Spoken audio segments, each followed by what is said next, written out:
கல்யாணமாலையில் அருள் அபிராமி இவங்களை அறிமுகப்படுத்துகிறோம். அப்பா அருள் ஜோதி, அம்மா அறிவு செல்வி, எல்லாரும் வந்து இருக்கிறீங்க. சொல்லுங்கள், குடும்பத்தை பற்றி சொல்லுங்கள் சார். நாங்கள் வன்னியர்குல சத்திரிய பிரிவை சேர்ந்தவங்க. சரிங்க. இதில் வந்து உட்பிரிவு எதாக இருந்தாலும் பரவாயில்ல. நல்லதுங்க. எனக்கு ஒரு மகன் ஒரு மகள். சரி. மகனுக்கு திருமணம் ஆகிட்டு, சரி, மகளுக்கு பார்த்துக்கிட்டு இருக்கிறோம். பிஇ சிவில் படிச்சிருக்கிறாங்க. சரி. இன்டீரியர் டெக்கரேஷன்லாம் ட்ரைனிங் போயிட்டு இருக்கிறாங்க. Oh right right. எப்படி மாப்பிள்ளை எப்படி வேணும்? Any degree with some reliable income இருந்தால். ப்ரொஃபஷனல் டிகிரி முடிச்சிருக்கிறதுனால ப்ரொஃபஷனல் டிகிரி அல்ல அதுக்கு மேலும் பிஜி முடிச்சு நல்ல இன்கமில் உள்ள பையனாக இருந்தால் நல்லாயிருக்கும். கரெக்ட் தானா? கரெக்ட் தான். சொல்லுங்கம்மா. ரொம்ப பொறுமையாக இருப்பா, அமைதியாக இருப்பா. சரி. அதான் இந்த மாதிரி அதுக்கு ஏற்ற மாதிரி அவளை புரிஞ்சுக்கிட்டு நடக்கிற மாதிரி ஒரு நல்ல பையனாக இருந்தா.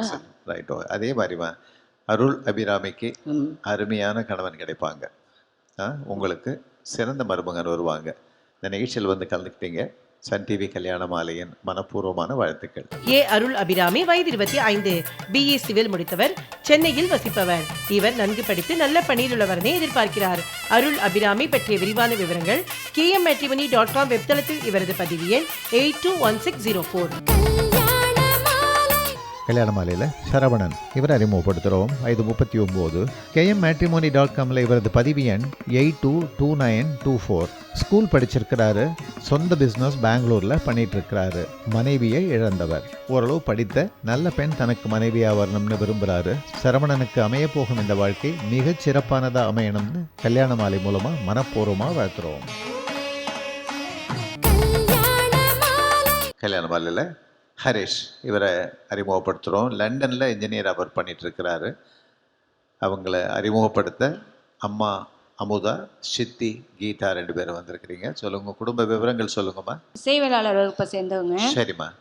அந்த கேஸ்டாக இருந்தாலும் பரவாயில்ல, எதுவாக இருந்தாலும் பரவாயில்ல. சரி. பையன் நல்ல பையன். ஓகே. அவனுக்கு ஏற்ற மாதிரி என்ன பிஇ முடிச்சிருக்கிறாரு. அங்கே இதில் லண்டனில் ஒர்க் பண்ணிட்டு இருக்கிறாரு. அங்கே தான் இருப்பாரா இல்லை இங்கே வந்துடுவாரா? இங்கே வந்துடுவார் சார். பெங்களூரில் ஒர்க் பண்ணிட்டு இருக்கான். ஆன் சைட்டுக்காக அப்பப்போ லண்டன் போயிட்டு ஆன் சைட்டில் தான் போயிருக்காரு. சரி ரைட். ஓகே. சொல்லுங்க சித்தி. ரொம்ப நல்ல பையன் சார். அட்ஜஸ்ட் பண்ணுற டைப்பு. சரி. எல்லாரும் எங்களை இல்லாமல் அக்கா பையன் இல்லாமல் எங்களோடையும் எங்கள் பையன் மாதிரியே தான் இருப்பான். சரி. ரொம்ப எல்லா ஃபேமிலியில் ரொம்ப அட்டாச்சாக இருப்பாப்புல. Very good. நல்ல பையனா வேணும். அவனை பார்த்துக்கிற மாதிரி ஒரு நல்ல பொண்ணு எங்களுக்கு. நல்ல பொண்ணு. ரைட். ஓகே. அதே மாதிரிமா நீங்கள் நினைக்கிற மாதிரி நல்ல பெண் கிடைப்பாங்க. ஹரிஷுக்கு சிறந்த மனைவி வருவாங்க. இந்த கல்யாண மாலையில் வந்து கலந்துக்கிட்டீங்க. சன் டிவி கல்யாண மாலையின் மனப்பூர்வமான வாழ்த்துக்கள். ஆர் ஹரிஷ், வயது 29, பிஇ ஏரோநாட்டிக்கல் இன்ஜினியரிங் முடித்தவர், லண்டனில் இன்ஜினியராக பணியில் உள்ளவர். இவர் பட்டதாரி மணமகளை எதிர்பார்க்கிறார். ஹரிஷ் பற்றிய விரிவான விவரங்கள் kmmatrimony.com வெப்தளத்தில் இவரது பதிவு 821270. கல்யாண மாலையில் புஷ்பலதா இவங்களை அறிமுகப்படுத்துகிறோம். வயது 34. kmmatrimony.comல இவங்களது பதிவு எண் 819435. பிஇ மேலும் எம்எஸ் பண்ணியிருக்கிறாங்க. பெங்களூரில் சீனியர் என்ஜினியராக ஒர்க் பண்ணிகிட்ருக்கிறாங்க. ப்ரொஃபஷனல் டிகிரி முடித்து நிரந்தர வேலையில் இருக்கிற நல்லவர் தனக்கு கணவராக வரணும்னு விரும்புகிறாங்க. புஷ்பலதாவின் விருப்பத்திற்கு ஏற்ற நல்லவர் அவங்களுக்கு கணவராக உடனடியாக அமைந்திட கல்யாண மாலையின் மனப்பூர்வமான வாழ்த்துக்கள். சன் டிவி கல்யாண மாலை வரன் பதிவு விழா இன்று பாண்டிச்சேரி மகாராஜா மஹாலில் நடைபெறுகிறது. மேலும் விவரங்களுக்கு 9840891300. தொடர்ந்து சன் டிவி வரன் பதிவு விழா சென்னையில் அக்டோபர் 19, 20, 21 தேதிகளில் டி நகர் ராமகிருஷ்ணா பள்ளி வளாகத்தில் நடைபெறுகிறது. மேலும் விவரங்களுக்கு 04424341400. திருமதி பாரதி பாஸ்கர் தலைமையில் பெண்களின் முன்னேற்றம் கற்பனையா நிஜமா திருச்சி கல்யாண மாலை நிகழ்ச்சி சென்ற வார தொடர்ச்சி. எங்களுடைய ஃபவுண்டேஷனில் இந்த வருஷம் ராணின்னு ஒரு பொண்ணு படிச்சுக்கிட்டு இருக்கா.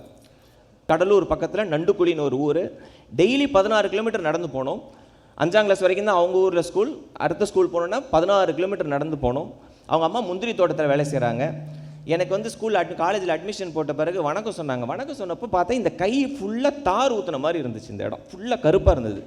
நான் அந்த கையை பிடிச்சி கேட்டேன், அம்மா என்னமாச்சு உங்கள் கையில் அப்படின்னு. முந்திரி தோட்டத்தில் வேலை செய்கிறாங்களாம்.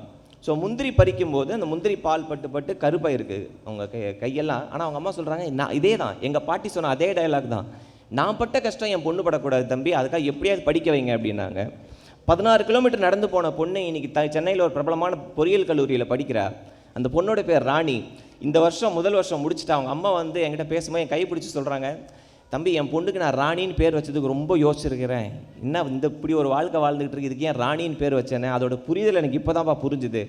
ஒவ்வொரு முறையும் ஹாஸ்டல்லேருந்து இறங்கி அந்த கவர்மெண்ட் பஸ்ஸில் இறங்கி வரும்போது எங்கள் ஊரில் இருக்க எல்லாரும் வாசலுக்கு வந்துடுறாங்க, வந்து ராணி வந்துட்டா ராணி வந்துட்டான்னு. அவ்வளோ பொண்ணுங்களும் எங்கள் வீட்டில் வந்து உட்காடுறாங்க தம்பின்னாங்க. இது முன்னேற்றம் இல்லைங்களா? நம்ம எதை முன்னேற்றம்ன்றோம்? நம்ம எல்லாரும் ஒரே இடத்துலேருந்து ஓட்டப்பந்தயத்தை ஆரம்பித்தா நீ பலசாலியா நான் பலசாலியான்னு முடிவு பண்ணிடலாம். நாம் பல பேர் 200 மீட்டருக்கு முன்னாடி இருந்து ஜாலியாக ஓடுறோமே, நீ ஓடுறதே 100 மீட்டர், நான் உனக்கு பின்னாடி 200 மீட்டர்லேருந்து ஆரம்பிக்கிறேனே. ஆக நம்மளுடைய பெண்கள் பல கஷ்டத்தை தாண்டி தான் வந்திருக்காங்க. ஆனால் எல்லா ஸ்டீரியோ டைப்பையும் பிரேக் பண்ணுறாங்களா இல்லையா? ஹீமா தாஸ், இந்த நேமை ஞாபகம் வச்சுக்கோங்க. 18 வயசு, அஸ்ஸாம் பேடி ஃபீல்ட்ஸில் வேலை செய்கிற பொண்ணு. விளையாட்டில் ரொம்ப ஈடுபாடு இருக்கிறதுனால ஃபுட்பால் விளையாடுறாங்க. ஃபுட்பாலில் வந்து இந்தியன் டீம் ஒரு கேர்ள்ஸ் டீம் இருக்குன்னே அவங்களுக்கு தெரியாது. ஆனால் நல்லா ஓடக்கூடியவர் அவங்க கோச் பார்க்குறாரு, நிப்பான் தாஸ்னு ஒருத்தர் பார்க்குறாரு, நீ நல்லா ஓடுறியே, நீ ஏன் வந்து அத்லெட்டிக்ஸ்க்கு வரக்கூடாதுன்றாங்க. அத்லெட்டிக்ஸ்னால் அவளுக்கு என்னன்னே தெரியாது, ஓடுறது தான் அத்லெட்டிக்ஸ்னு அவர் சொல்லிக் கொடுக்குறாரு. 1.5 வருஷம் கோச்சிங். சமீபத்தில் நடந்த இன்டர்நேஷ்னல் அத்லெட்டிக் காம்படிஷன் வேர்ல்டு சாம்பியன்ஷிப்பில் தங்கப்பதக்கம் வென்ற ஒரே இந்திய பெண்மணி அவங்க தான். இந்த வீடியோ பார்க்கும்போது கமெண்ட்ரி கொடுப்பாங்க. நார்மலாக அந்த ஸ்போர்ட்ஸ் கமெண்ட்ரி அத்லெட்டிக்ஸ் முடியும் போது பார்த்தீங்கன்னா அந்த கமெண்டேட்டர் அவரோட வாய்ஸோட உச்சகட்டத்தில் பேசுவார். ஆங்கிலத்தில் அந்த வர்ணனையாளர் சொல்கிறாரு, அந்த ஃபைனல் கர்வ் வரும்போது, she sees the line and she sees history. No other Indian athlete has ever won a gold medal அப்படின்றார். மேல் ஆர் ஃபீமேல் ஒரு ஆண்மகன் கூட ஜெயிச்சது கிடையாது. and she creates a record by winning the gold medal. அஸ்ஸாமில் ஓடுற ஒரு பொண்ணு ஜெயிக்கும் போது புதுக்கோட்டையிலையோ திருச்சியிலையோ சேலத்துலையோ நம்ம குழந்தைங்க ஓடுதில்ல, இது எல்லாமே ஹோப் கொடுக்கும். இது எல்லாமே ஹோப் கொடுக்கும். ஹீமாதாஸால் முடியும்னா என்னாலேயும் முடியும் அப்படின்ற அந்த ஹோப் கொடுக்கும். டியூட்டி சந்த் அப்படின்ற, அதாவது இவங்க தான் இந்தியாவில் ஃபாஸ்டஸ்ட் அத்லீட், அவங்களும் இன்றைக்கி பங்கேற்கிறாங்க ஃபைனல்ஸில். இவங்களுக்கு நடந்த கொடுமை, இப்போ சாந்தி நம்ம ஊரில் ஒரு அத்லீட்டுக்கு ஒரு கொடுமை நடந்தது. மெடல் வின் பண்ண பிறகு நீ பெண்ணே கிடையாதுன்னு சொன்னாங்க. அதை விட ஒரு கொடுமை வேறு எதுவுமே இருக்க முடியாது. அந்த அம்மா இப்போ செங்கல் சூளையில் வேலை செஞ்சிட்ருக்காங்க. டியூட்டி சந்துக்கு அதே மாதிரியானது. ஆனால் இதில் என்ன கொடுமைன்னா, டியூட்டி சந்துக்கு நடந்த கொடுமை நம்ம இந்தியன் அத்லெட்டிக் ஃபெடரேஷனில் இருந்தே ஒரு பர்டிகுலர் ஹார்மோன் ஜாஸ்தியாக இருக்குது, நீங்கள் பார்ட்டிசிபேட் பண்ணக்கூடாது அப்படின்னாங்க. 2 வருஷம் ஒரு அத்லீட்டோட லைஃப்பில் 2 வருஷன்றது பெரிய நம்பர். அந்த 2 வருஷம் அவங்களால பார்ட்டிசிபேட் பண்ண முடியாது. கடைசியில் இன்டர்நேஷ்னல் கோர்ட் அவங்களுக்கு வந்து ஒரு பர்மிஷன் கொடுக்குது, நீங்கள் பார்ட்டிசிபேட் பண்ணலான்னு. இப்போ பார்ட்டிசிபேட் பண்ணியிருக்காங்க. அவங்க யாரை தேங்க் பண்ணுறாங்கன்னா, நம்ம ஊர் புதுக்கோட்டை செங்கல் சூளையில் வேலை செஞ்ச சாந்தியை தான் தேங்க் பண்ணுறாங்க. அவங்க எனக்கு அந்த கான்ஃபிடென்ஸ் கொடுக்கல அப்படின்னா நான் பார்ட்டிசிபேட் பண்ணியிருக்கவே முடியாது அப்படின்னு. Fastest women in the country duty Chand. நான் இப்போ இந்த அத்லீட்ஸ்லாம் என்ன நம்மளுக்கு கொடுக்குறாங்க அப்படின்னா, தே கிவ் அஸ் ஹோப். நம்ம ஊரில் சில பேர் சொன்னால் டக்கு டக்குன்னு ஞாபகம் வந்துடும். டாக்டர் நிர்மலா தேவினா உங்களுக்கு எல்லாம் ஞாபகம் வருதா? தெரியுமா? நிறைய ஞாபகம். வளர்மதி, பிரீத்தி சீனிவாசன், ஸ்வர்ணலதா, ரூபி டீச்சர், இவங்களெல்லாம் யாரும் தெரியாது. சுந்தரி அக்கா, அன்னபூர்ணா, சின்ன பிள்ளை தெரியாது. கிளாஸ்ல அட்டெண்டன்ஸ் எடுக்கிற மாதிரி. இதில் ஏன் சொல்கிறேன் கேளுங்க மேடம். ஏன்னா அடுத்து இந்த சைடு வரும்போது இதெல்லாம் தான் எங்கோ 1 2 வரும் பாருங்க நியூஸ். நிர்மலா தேவி நம்ம ஊரில் செலிபிரிட்டி மாதிரி தெரிஞ்சிருக்கோம். வளர்மதி யார்? உங்கள் ஊர் பக்கத்தில் இருக்க அரியலூர் டிஸ்ட்ரிக்டில், அரியலூர் அந்த டிஸ்ட்ரிக்டில் இருந்து இன்னைக்கு இஸ்ரோவில் இருக்கிற டாப் 10 சயின்டிஸ்டில் அவங்க ஒருத்தங்க. எனக்கு வளர்மதின்றவங்க பேர் எனக்கும் தெரியாது. எனக்கு எப்போ தெரிஞ்சதுன்னா, இந்த வருஷம் அந்த டிஸ்ட்ரிக்ட்லேருந்து 2 பொண்ணுங்க வந்தாங்க எங்களுக்கு. இந்த 2 பொண்ணுங்களோட மார்க்கும் ரொம்ப சூப்பர். 10th அவங்களோட மார்க் 492 2 பேரும். 12th 2 பேரோட மார்க் 1135 2 பேரும் க்ளோஸ் ஃப்ரெண்ட்ஸு. ஆனால் 2 பேரும் படிக்கும் போது ஏரோநாட்டிக்கல் இன்ஜினியரிங் படிக்கணும் அப்படின்னாங்க. நான் இது வரைக்கும் பெண்கள் அந்த துறையை கேட்டு என்கிட்ட 675 குழந்தைங்க படிக்கிறாங்க. இந்த 675 பேரில் யாருமே ஏரோநாட்டிக்கல் இன்ஜினியரிங் கேட்டது கிடையாது. அரியலூர்லேருந்து வந்து ஏரோநாட்டிக்கல் இன்ஜினியரிங் படிக்கணும்னு கேட்டாங்க. என்னம்மா ரீசன் அப்படின்னு நான் நினச்சேன் அப்துல் கலாமை சொல்லுவாங்கன்னு. அவங்க சொன்ன ஒரே பேர் வளர்மதி. சார் எங்கள் ஊர் சார், அவங்கள மாதிரி நானும் வரணும் சார் அப்படின்னாங்க. நிறைவாக இந்த டீமுக்கு நான் ஒரே ஒரு கருத்தை சொல்லி முடிச்சுக்கணும்னு பார்த்துக்கிறேன். சமீபத்தில் நரேந்திர மோடி அனௌன்ஸ் பண்ணார், 2022 இஸ்ரோ முதல் முறையாக நம்ம ஸ்பேஸுக்கு வந்து ஹியூமன் பீயிங்ஸ் அனுப்ப போகிறோம் அப்படின்னு ஒரு அனௌன்ஸ்மெண்ட் பண்ணியிருக்காங்க. அவர் அனௌன்ஸ்மெண்ட் முடிச்சு ஒரு 2 வாரத்தில் இஸ்ரோ அனௌன்ஸ் பண்ணியிருக்காங்க இந்த ப்ராஜெக்டை யார் லீட் பண்ண போகிறான்னு. நம்ம ஊரில் தீபாவளியை போல் பட்டாசு வாங்குவோம். இந்த பசங்களுக்கு கொடுக்கும்போது, வெடி கொடுக்கும்போது என்ன கொடுப்போம் தெரியுமா? ஆட்டம் பாம், லக்ஷ்மி வெடி, இதெல்லாம் கொடுப்போம். பொண்ணுங்களுக்கு வெடி கொடுத்தோன்னா என்ன கொடுப்போம்னா, சங்கு சக்கரம், புஷ்வானம் தான் கொடுப்போம். புஷ்பானம் தான் கொடுப்போம். அதுவும் ஓரமாக பார்த்து வைப்பா. அந்த ராக்கெட்லாம் தப்பித்தவரி கூட விட்டுற மாட்டோம். ஆனால் இப்போது இஸ்ரோவோட ஸ்பேஸ் மிஷன் யார் லீட் பண்ண போகிறா இந்த ப்ராஜெக்டை, ஹியூமன் பீங்ஸை யார் லீட் பண்ண போகிறா? Doctor Lalithambika, 56-year-old women, born in Kerala. இவங்க தான் இந்த ப்ராஜெக்டை லீட் பண்ண போகிறாங்க. ஆக விண்வெளிக்கே ராக்கெட் விடுற இடத்துல இருக்கும் பெண்கள் முன்னேற்றம், கற்பனை அப்படின்னு ஒரு நிமிஷம் கூட என்னால் திங்க் பண்ண முடியல. இது நிஜமே, கண்டிப்பாக இந்த தீர்ப்பு நிஜம்தான் வரும் அப்படின்னு சொல்லி வாய்ப்பளித்த உங்கள் அனைவருக்கும் நன்றி பாராட்டி சென்று வைக்கிறேன். நன்றி. திருச்சி கல்யாண மாலை நிகழ்ச்சி தொடர்கிறது. வரன்களை அறிமுகப்படுத்திய பிறகு கல்யாண மாலையின் அடுத்த படப்பிடிப்பு முதன் முறையாக வேலூரில் தீபாவளி திருநாளை ஒட்டிய சிறப்பு நிகழ்ச்சியாக நவம்பர் 10 சனிக்கிழமை வேலூர் சன்பீம் பள்ளி வளாகத்தில் கல்யாண மாலை படப்பிடிப்பு கோலாகலமாய் நடைபெற உள்ளது. லட்சக்கணக்கான திருமணங்களை வெற்றிகரமாக முடித்து வைத்துள்ள சன் டிவி கல்யாண மாலை வரன் அறிமுக படப்பிடிப்பில் உங்கள் வீட்டு வரனை அறிமுகப்படுத்தி உலகெங்கும் வாழும் வரன் தேடுவோரிலிருந்து மிக பொருத்தமான இல்வாழ்க்கை துணையை தேர்ந்தெடுக்க விருப்பமா? உடனே தொடர்பு கொள்ளுங்கள் 04424341400. பேராசிரியர் சாலமன் பாப்பையா தலைமையில் திரு ராஜா, திருமதி பாரதி பாஸ்கர் சிறப்பு பேச்சாளர்களாக பங்கேற்கும் பட்டிமன்றத்தில் பார்வையாளர்களாக பங்கேற்க தொடர்பு கொள்ளவும். Thiru Harigopalan, honorary chairman, Sunbeam school, 9442292555. கல்யாண மாலையில் பவித்ரா இவங்களை அறிமுகப்படுத்துகிறோம். அப்பா சுகுமார், நீங்கள் வந்திருக்கிறீங்க, சொல்லுங்கள். மூப்பனார் வகுப்பை சேர்ந்தவங்க. சரிங்க. பிஇ படிச்சிருக்காங்க பொண்ணு. ரைட்டு. 2 பொண்ணு ஒரு பையன். ஐயா, சரி. இதுதான் பெரிய பொண்ணு. ஓகே. எந்த ஊரில் இருக்கிறீங்க நீங்கள்? தஞ்சாவூர் பக்கத்தில் வயலூர்யா. சரி, ரைட், ஓகே. மாப்பிள்ளை எப்படி வேணும்? நல்ல படித்த பையனாக வேணும். படித்த பையனா, நல்ல வேலையில் இருக்கணும். சென்னை, பெங்களூர், ஆமாய்யா, கோயம்புத்தூர், எங்கே இருந்தாலும் இருந்தாலும் படித்த பையனாக வேணும். நிச்சயமாக அதே மாதிரி பெண் அழகாக இருக்கிறாங்க. ஆமாம். நல்ல அழகான படித்து நல்ல உத்தியோகத்தில் உள்ள உங்களையெல்லாம் நல்ல அருமையாக பார்த்துக்கிற மாதிரி சிறந்த மருமகன் உங்களுக்கு, பவித்ராவுக்கு அருமையான கணவன் கல்யாண மாலை சன் டிவி நிகழ்ச்சி மூலமாக வந்து அமைவாங்க. இந்த நிகழ்ச்சியில் வந்து கலந்துக்கிட்டீங்க. கூடிய விரைவிலே உங்கள் வீட்டில் கல்யாணம் நடக்கும். வாழ்த்துக்கள். வணக்கம். எஸ் பவித்ரா, வயது 23, பிஇ கம்ப்யூட்டர் சயின்ஸ் முடித்தவர். இவர் நன்கு படித்து நல்ல பணியில் உள்ளவரனே எதிர்பார்க்கிறார். பவித்ரா பற்றிய விரிவான விவரங்கள் kmmatrimony.com வெப்தளத்தில் இவரது பதிவு எண் 821830.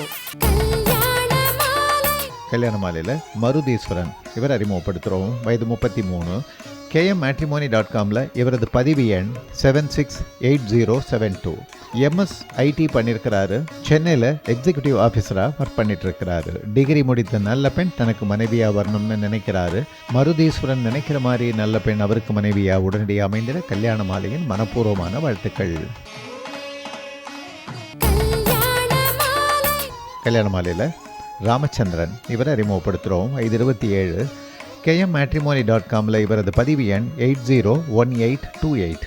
பிஇ பண்ணியிருக்கிறாரு. சென்னையில் சொந்த பிஸ்னஸ் பண்ணிட்டு இருக்கிறாரு.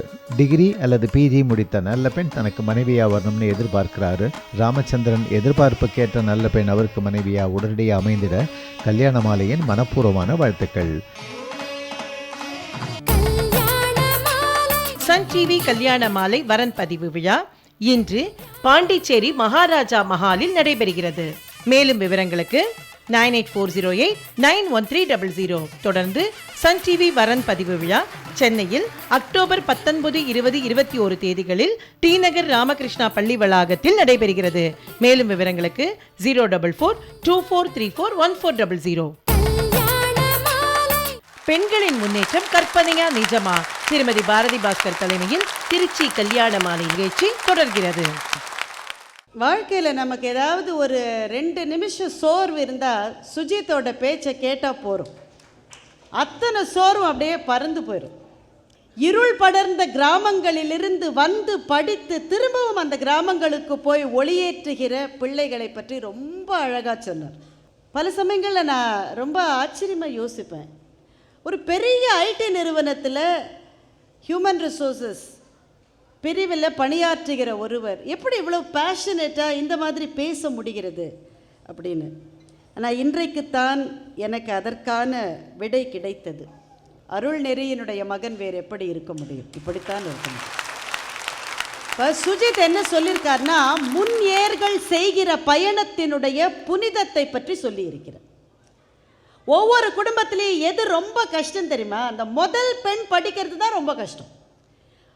உங்கள் குடும்பத்திலலாம் முதல்ல படித்த பெண் யார்? தடைகளை உடைத்து கொண்டு நான் படித்து தான் ஆவேன் உங்கள் ஒவ்வொருவரினுடைய குடும்பத்திலிருந்தும் வெடித்து கிளம்பிய அந்த முதல் பெண் யார்? அந்த முதல் பெண்ணினுடைய பாதையில் அவள் நடந்த போது எவ்வளவு கல்லு குத்திருக்கும், எவ்வளவு முள்ளு குத்திருக்கும். ரத்தம் சொட்ட சொட்ட பாதங்களை வைத்து அவள் நடந்து போக அவளுக்கு பின்னாலே ஒற்றையடி பாதை உருவாகி இன்றைக்கு அது 4 லேனா அப்படியே உருமாறி இருக்கிறது. 8 வழிச்சாலையே வரப்போகுது இப்போ பின்னாடி. அப்படி ஒவ்வொரு கிராமத்திலையும் ஒவ்வொரு துறையிலும் இருக்கிற போது பின்னாலே வருகிறவர்களினுடைய வெற்றிக்கு என்ன தடை என்ற ரொம்ப ரொம்ப வலுவான ஒரு தகர்க்கவே முடியாத ஒரு வாதத்தை சுஜித் ஒரு கோட்டை மாதிரி கேட்டிருக்காரு. என்ன பேசிகிட்டு இருக்கீங்க நீங்கள்? வீட்டில் பட்டாசுக்கு பாகம் பிரிக்கிற போது கூட பொம்பளை பசங்களுக்கு ராக்கெட் வெடி தரமாட்டாங்க, லக்ஷ்மி வெடி தரமாட்டாங்க, இந்த சரம் இருக்குமே அது தரமாட்டான். பொம்பளை பிள்ளைகளுக்கு இந்த கேப்பு தான் அவச்சும் குத்திக்கிட்டே இருக்கும். அதை மத்தாப்பு, சங்கு சக்கரம் இதுதான் கொடுத்துட்டு இருந்தாங்க. ஆனால் இன்றைக்கு இந்தியாவினுடைய மிக மிக மிக புகழ்பெற்ற ப்ராஜெக்ட் டைரக்டர் என்ற பொறுப்பே ஒரு பெண்ணிடம்தான் போக போகிறது. இப்போ இந்த ப்ராஜெக்டினுடைய பட்ஜெட்டில் எவ்வளோ இருக்குன்னு நினைக்கிறீங்க நீங்கள்? அத்தனையையும் ஒரு பெண்ணின் கையில் நம்பி இந்திய அரசாங்கமே கொடுக்கிறது என்றால் அவளுக்கு பின்னால் எத்தனை பெண்கள் புறப்பட்டு வருவார்கள் என்பதை பாருங்கள் என்று சுஜித் சொல்லியிருக்கிறார். ஆனால் சுஜித் ரொம்ப படிக்க வாய்ப்பு இருக்கிறவர்கள், வசதி இருக்கிறவர்கள் தான் பார்க்குறீங்க. இதுக்கு பின்னாடி ஒரு உலகம் இருக்கிறது, இருட்டுலகம். நிற்பவர்கள் யாரென்றே தெரியாத பேர் இருள் படர்ந்த உலகம். அந்த உலகத்துக்குள் இருக்கிற நிழல் பெண்களை உங்களுக்கு தெரியுமா சுஜித்? அப்படின்னு ஒருவேளை கேட்க நினைக்கிறாரோ ராஜ்குமார்? வாங்க. பட்டிமன்ற அறிஞர் பெருமக்களே, மலைக்கோட்டை மாநகரில் தமிழ் கேட்பதற்காக வருகை தந்திருக்கிற என் தமிழ் சொந்தங்களே, உங்கள் அனைவருக்கும் அன்பின் வணக்கம். நடுவர் அவர்களே, நண்பர் சுஜித் சார் அவர்கள் மிகப்பெரிய கம்பெனியில் மிகப்பெரிய பொறுப்பில் இருக்கிறவர். அவர் மிக உயரத்திற்கு வந்தவர்களை மட்டும்தான் அவரால் சொல்லவும் முடியும், அவர்களை மட்டும்தான் அவருக்கு தெரியும். தடிக்கு விழுந்தவங்க எத்தனை பேர் சொல்லுங்க சார்? நீங்க வரிசையா வெற்றி பெற்றவர்களை மட்டும்தான் நீங்க சொல்றீங்களே, எத்தனை பேர் இருப்பாங்க? 1% இல்ல 2%, 3%க்குள்ளதான் இருப்பாங்க. ஆனால் வாழ்க்கையில் முழுவதும் இருட்டுக்குள்ளே இருக்கிறார்களே, அவர்களை கொஞ்சம் பாருங்க, பார்த்துட்டு நீங்க பேசுங்க. அதுதான் நாங்க சொல்ல வர்றோம். ராக்கெட் வெளிச்சத்துல தெரியலையா? நீங்க சென்னையில இருந்துட்டு பாக்குறீங்க. ஒரே ஒரு நாள் மட்டும் எங்க கிராமத்துல வந்து வாழ்ந்து பாருங்க, அப்போ உங்களுக்கு புரியும். ஒரு நாள் ராஜ்குமார் சார் வேலை செய்யற கிளாஸ்ல நீங்க எடுத்து பாருங்க. என்ன தெரியுமா அவர் சொல்றது? எனக்கு எப்படி தெரியுதுன்னா, நான் வாத்தியாரா இருக்கிறேன், வேலை பார்க்கிறேன். நாங்க ஏற்கனவே அனுதாபம் தெரிவிச்சிட்டோம். இல்ல, வேலை பார்க்கிறேன். என் வகுப்புல 50 மாணவர்கள் இருக்கிறாங்க. 50 மாணவர்கள் 5 பேர் பாஸ் ஆயிட்டாங்கன்னு வச்சுக்கோங்க. சுஜித் சார் மாதிரி ஒருத்தர் வந்த என்ன சொல்லுவார் தெரியுமா? 50க்கு 5 பாஸ், குட் ரிசல்ட், ரொம்ப முன்னேறிட்டாங்கன்னு சொன்னா எப்படி இருக்கும்? எனக்கு விருது கொடுப்பாங்களா? வீட்டுக்குள்ளே அனுப்புவாங்க. 50க்கு 50 பாஸ்னாதான் அது முன்னேற்றம். பெண்கள் இன்றும் ஒரு சிலர் முன்னுக்கு வர்றாங்க, மற்றவர்கள் எல்லாம் அப்படியே தான் இருக்கிறாங்க. நம்ம விவசாயம் பண்றோம், வயல்ல விவசாயம் பண்ணும்போது அங்கங்கே ஒரு சில கதிர்கள் மட்டும் உயர்ந்து நிக்குது, மற்றதெல்லாம் காஞ்சி போய் இருக்குதுன்னா, சார மாதிரி ஒருத்தர் வந்தா அங்கங்கே ஒன்று நல்லா விளைஞ்சிருக்கு, நல்ல விளைச்சல் சொன்னா எப்படி இருக்கும்? சரியா இருக்காதுல்ல? எல்லாமே காஞ்சு போயிட்டா அப்படிதாங்க இருக்கும். பெண்கள் அங்கங்கே உயர்ந்திருக்கிறாங்க. அவர் சொன்ன புள்ளி உரத்தை நாங்க மறக்க வரல. ஆனால் உண்மையான நிலவரம் என்னங்கிறத நீங்க கொஞ்சம் புரிஞ்சுக்கிட்டு சொல்லுங்க. மேடம் மும்பையிலிருந்து வந்திருக்காங்க, அவங்க ஃப்ளைட்ல வந்து ஸ்வைங் தான், வேற இதே இல்லை, அவ்வளவுதான். அதனால அவங்களுக்கு தெரியறதுக்கு வாய்ப்பு இல்லைங்க. நான் ஒண்ணு கேட்கிறேன், நீங்களா சிட்டி பஸ்ல போங்கம்மா வர மாதிரி, அப்பதான் தெரியும். வந்து பாருங்க, அப்போ உங்களுக்கு புரியும். நான் என்ன சொல்றேன், உலகத்திலேயே மிகப்பெரிய தியாகம் செய்தவங்க யார் தெரியுமா? தினமும் டாஸ்மாக்கு போயிட்டு குடிச்சிட்டு வந்து அடியும் உதயம் கொடுக்கிற கணவனுக்கு மனைவியா வாழ்க்கப்பட்டு கஷ்டப்படுறாங்களே, சித்திரவதை அனுபவிக்கிற பெண்கள் தான் மிகப்பெரிய தியாகிங்க. எங்க பக்கத்து வீட்டுல ஒருத்தர் தினமும் அடிப்பார் ஆனா அந்த பெண் அழாது. நான் ஒரு நாள் கேட்டேன், ஏப்பா தினமும் அவர் அடிக்கிறாரு, நீ ஏன் அழாம இருக்கிறான்னு கேட்டா, அழாதேன்னு சொல்லி திரும்பவும் அடிப்பா. நான் ராஜபாளையத்துல இருந்து வர்றேன். தெருவில் ஒரு நாயை அடிச்சா கூட 4 பேர் ஏன்னு கேட்கிறான். கேட்டா ப்ளூ கிராஸ்ங்கிறான். நாயை காப்பாத்துறதுக்கு கூட ப்ளூ கிராஸ் இருக்கு. இப்படி கஷ்டப்பட்டு அடியும் உதயம் வாங்குற பெண்களை காப்பாத்துறதுக்கு யாருமே இல்லைங்க. பக்கத்து வீட்டுல இருக்கிற நான் ஒரு வேளை கேட்டுட்டேன்னு வச்சுக்கோங்க, அப்பவும் அவ்வளவு சிக்கல். என்ன தெரியுமா, ஒன்னு அடிச்சா அந்த சிவப்பு சட்டை போட்டவனுக்கு ஏன் வலிக்குது கேட்பாங்களா இல்லையா? எப்பவுமே நீங்க சிவப்பு சட்டை தானே. ஏன் தெரியுமா, வடிவேல் சார் சொல்லுவாரு, சிவப்பா இருக்கிறவன் பொய் சொல்ல மாட்டான். பெண்களின் முன்னேற்றம் என்பது கற்பனையே. தொடர்கிறார் திரு ராஜ்குமார் அடுத்த வாரம். கல்யாண மாலையின் அடுத்த படப்பிடிப்பு முதன்முறையாக வேலூரில் தீபாவளி திருநாளை ஒட்டிய சிறப்பு நிகழ்ச்சியாக நவம்பர் 10ஆம் தேதி சனிக்கிழமை வேலூர் சன்பீம் பள்ளி வளாகத்தில் கல்யாண மாலை படப்பிடிப்பு கோலாகலமாய் நடைபெற உள்ளது. லட்சக்கணக்கான திருமணங்களை வெற்றிகரமாக முடித்து வைத்துள்ள சன் டிவி கல்யாண மாலை வரன் அறிமுக படப்பிடிப்பில் உங்கள் வீட்டு வரனை அறிமுகப்படுத்தி உலகெங்கும் வாழும் வரன் தேடுவோரிலிருந்து மிக பொருத்தமான இல்வாழ்க்கை துணையை தேர்ந்தெடுக்க விருப்பமா? உடனே தொடர்பு கொள்ளுங்கள் 04424341400. பேராசிரியர் சாலமன் பாப்பையா தலைமையில் திரு ராஜா, திருமதி பாரதி பாஸ்கர் சிறப்பு பேச்சாளர்களாக பங்கேற்கும் பட்டிமன்றத்தில் பார்வையாளர்களாக பங்கேற்க தொடர்பு கொள்ளவும். Thiru Harigopalan, honorary chairman, Sunbeam school, 9442292555.